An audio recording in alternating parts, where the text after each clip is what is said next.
कोपरगावची आहे, तर आम्ही तसे नगरचेच आहोत. तिथंच माझा जन्म झालाय. माझे बाबा झारखंडचे आहेत आणि ते आर्मी ऑफिसर आहे, आता कर्नल म्हणून रिटायर झाले.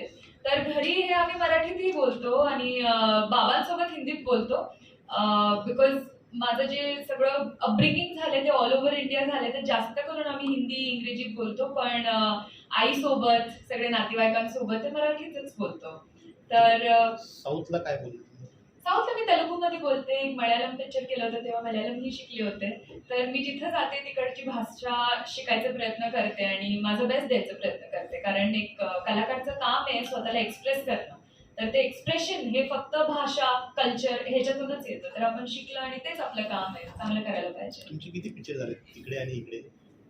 माझे तेलुगूमध्ये 3, मल्याळममध्ये 1, हिंदीमध्ये 2 आणि 4 वेब सिरीज. नवीन आहे. मराठीत पहिला. हो. तुम्ही आता सांगितलं की देशातल्या सगळ्या भाषांमध्ये तुम्ही काम करताय. सगळ्यात भाषा कुठली आवडते तुम्हाला? मी मराठी माणूस आहे.